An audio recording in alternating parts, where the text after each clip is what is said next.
বন্ধুসকল নমস্কাৰ মোৰ নাম হ'ল বংকিম আৰু আপোনালোকে চাই আছে job in Assam official YouTube channel আৰু আজি মই আপোনালোকৰ আগত জনাবলৈ লৈছোঁ কিছুমান তথ্য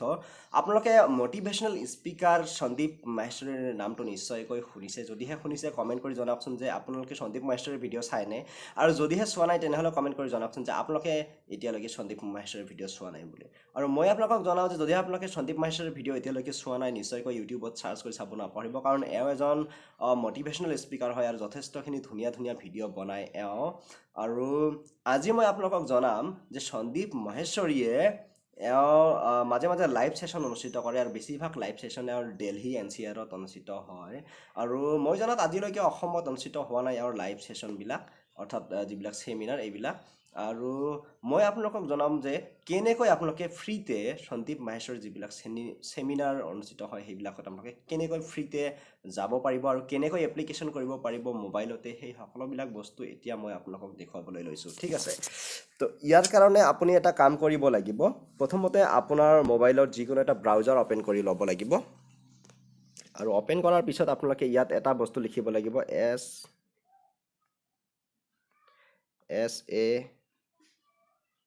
SANDEEP সন্দীপ মাহেশ্বৰী বুলি লিখিলে হ'ল .com লিখিব নালাগে দেই .com লিখিলে বেলেগ এটা ৱেবছাইট আহি যায় ফাৰ্ষ্টতে আপোনালোকে সন্দীপ মাহেশ্বৰী বুলি লিখিলে হ'ল এনেকৈ লিখাৰ পিছত এইটো চাৰ্চ কৰি দিব আৰু চাৰ্চ কৰাৰ পিছত এনেকুৱা আহিব আৰু যিসকলে সন্দীপ মাহেশ্বৰীক দেখা নাই এতিয়ালৈকে চাওক এইবিলাক হ'ল সন্দীপ মাহেশ্বৰীৰ ফটো আৰু এওঁ হ'ল সন্দীপ মাহেশ্বৰী ঠিক আছে ইয়াৰ এনেকৈ আপোনালোকে তলৰ ফালে স্ক্ৰল কৰি যাব তলৰ ফালে স্ক্ৰল কৰি কৰি গৈ থাকিব আৰু আহি আপোনালোকে এইটো বস্তু দেখা পাব sandeepmaheshwari.com আৰু এইটো ফটো থকা যিটো লিংক ইয়াতে আপোনালোকে ক্লিক কৰিব ক্লিক কৰাৰ পিছত আপোনালোকৰ আগত এইটো বস্তু আহি যাব এইটো ফৰ্ম আহি যাব আৰু ইয়াতে চাওক তলৰ ফালে লিখা আছে how to attend A live session আৰু ইয়াত লিখা আছে জাষ্ট আপোনালোকে কেনেকৈ ইয়াতে ৰেজিষ্টাৰ ফৰ ফ্ৰী ইয়াতে যিটো ৰেজিষ্টাৰ ফৰ ফ্ৰী লিখা আছে ইয়াত টাচ কৰিলে আপোনালোকৰ ফৰ্মটো ওলাই আহিব আৰু এইটো ফিল আপ কৰি ছাবমিট কৰি দিলে আপোনালোকে ৰেজিষ্ট্ৰেশ্যন আপোনালোকৰ হৈ যাব কিন্তু তাৰ লগত জড়িত কিছুমান খুঁটিনাটি কথা আছে সেইবিলাক মই এতিয়া আপোনালোকক জনাবলৈ লৈছোঁ আৰু ক্লিক কৰি দেখুৱাইছোঁ আৰু মই আপোনালোকক ক'ব বিচাৰিছোঁ যে যদিহে আপোনালোকৰ সঁচাকৈ সন্দীপ মাহেশ্বৰী ছেশ্যনত যাবলৈ মন আছে তেতিয়াহ'লেহে এই ফৰ্মটো ফিল আপ কৰিব কাৰণ আপুনি যদিহে ফৰ্মটো ফিল আপ কৰে আৰু তেওঁৰ ছেশ্যনলৈ যাব নোৱাৰে তেনেহ'লে কি হ'ব জানেনে যে আপোনাৰ কাৰণে বহুতে এওঁৰ ছেশ্যনত জইন কৰিবলৈ বা যাবলৈ বিচাৰি থাকে আৰু এওঁৰ ছেশ্যনত যিহেতু সীমিত সংখ্যক ছিট থাকে গতিকে আপুনি যদিহে ছিট পাই যায় আৰু যাব নোৱাৰে বা নাযায় তেনেহ'লে কি হ'ব তো এটা ছিট খালী থাকিব ঠিক আছে গতিকে আপোনাৰ যদিহে যোৱাৰ মন নাই তেনেহ'লে এপ্লিকেশ্যন কৰাৰ দৰকাৰ নাই আৰু যাবলৈ যদিহে সঁচাকৈ যাবলৈ মন আছে তেতিয়াহ'লেহে এপ্লিকেশ্যন কৰিব আৰু ইয়াত যিবিলাক ষ্টাৰ মাৰ্ক দি আছে এই গোটেইখিনি ফিল আপ কৰিব লাগিব আৰু ইয়াত আপোনাৰ সম্পূৰ্ণ নামটো লিখিব যিটো আপোনাৰ ID কাৰ্ডত আছে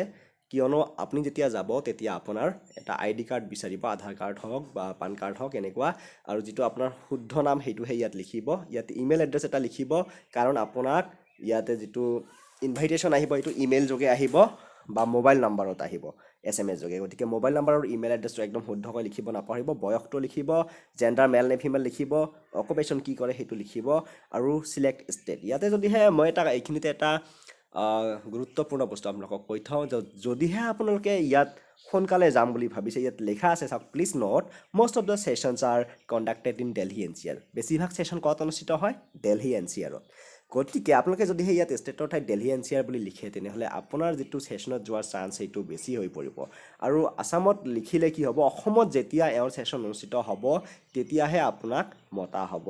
ঠিক আছে গতিকে আপোনালোকে এইটো ষ্টেটটো লিখোঁতে অলপ ভাবি চিন্তি লিখিব যদিহে সোনকালে যোৱাৰ মন আছে তেনেহ'লে ইয়াত দিল্লী NCR লিখিব আৰু গোটেইখিনি কথা ইয়াত লিখা আছে ঠিক আছে কেনেকৈ ইনভাইটেশ্যনটো আহিব যে এণ্ট্ৰি পাছ আহিব আৰু ক'ত হ'ব এইটো আহিব আপোনাৰ ইমেইল বা SMS যোগে আহিব ঠিক আছে আৰু ইয়াৰ পিছত ইয়াতে ভেৰিফিকেশ্যন কোড ইয়াতে লিখা আছে টাইপ দ্য গিভেন কোড হিয়াৰ ইয়াতে যিটো 0440 আছে আপুনি যেতিয়া এইটো ফৰ্ম আনিব আপোনাৰ এপ্লিকেশ্যনৰ সময়ত যিটো ইয়াতে দেখা পাব সেইটো ইয়াত ছেম লিখি দিলে হ'ল লিখাৰ পিছত ছাবমিটত ক্লিক কৰি দিলে আপোনাৰ কাম হৈ গ'ল আৰু যেতিয়া ইয়াতে কথাখিনি গোটেইখিনি লিখা আছে যে আপুনি যদিহে ইণ্টাৰেষ্টেড হয় তেনেহ'লে সন্দীপ মাহেশ্বৰী এইটো ফৰ্ম ফিল আপ কৰিব পাৰে হা তাৰপিছত লিখা হৈছে যে এণ্ট্ৰি পাছটো আপোনাক ইমেইল আৰু বা SMS যোগে দিয়া হ'ব তো এনেকৈ আপোনালোকে এপ্লিকেশ্যন কৰিব পাৰে মই আকৌ এবাৰ ক'ব বিচাৰিছোঁ যে যদিহে আপোনাৰ সঁচাকৈ সন্দীপ মাহেশ্বৰীৰ লাইভ ছেশ্যনত যোৱাৰ মন আছে তেনেহ'লেহে এপ্লিকেশ্যন কৰিব এনে আপোনালোকে এপ্লিকেশ্যন নকৰিব ঠিক আছে দৰ্শকসকল আশা কৰিছোঁ ভিডিঅ'টো আপোনালোকৰ ভাল লাগিছে আৰু ভাল লাগিলে এইটো ভিডিঅ' নিশ্চয়কৈ শ্বেয়াৰ কৰিবলৈ একেবাৰেই নাপাহৰিব আৰু ভিডিঅ'টো লাইক কৰিবলৈতো একেবাৰেই নাপাহৰিব কাৰণ এনেধৰণৰ ভিডিঅ' বনাবলৈ তেতিয়াহে আমি উৎসাহ পাম আৰু এনেধৰণৰ ইণ্টাৰেষ্টিং নতুন নতুন ভিডিঅ' আপোনালোকৰ কাৰণে লৈ আহিম আৰু চাকৰিৰ লগত জড়িত বহুতো বা বাতৰি আৰু অসমীয়া মটিভেশ্যনেল ভিডিঅ' আপোনালোকে আমাৰ এইটো চেনেলত চাই থাকিব পাৰিব আৰু আপোনালোকে যদিহে মোক এতিয়ালৈকে ফেচবুক আৰু ইনষ্টাগ্ৰামত ফ'ল' কৰা নাই ফেচবুক আৰু ইনষ্টাগ্ৰামত চাৰ্চ কৰিব বংকিম চন্দ্ৰ বৰ্মন বুলি আৰু ফেচবুকত আমাৰ এটা পেজ আছে বংকিম চন্দ্ৰ বৰ্মন @job_in_assam অফিচিয়েল যিটো দেখা পাব তাতে job_in_assam অফিচিয়েলৰ লগো দেখা পাব তাতে আপোনালোকে সেইটো চেনেল এইটো পেজ আপোনালোকে ফ'ল' কৰি লাইক কৰি ল'বলৈ একেবাৰে নাপাহৰিব কিয়নো কিছুমান আপডেট আমি তাতেও পষ্ট কৰোঁ ফেচবুক আৰু ইনষ্টাগ্ৰামত গতিকে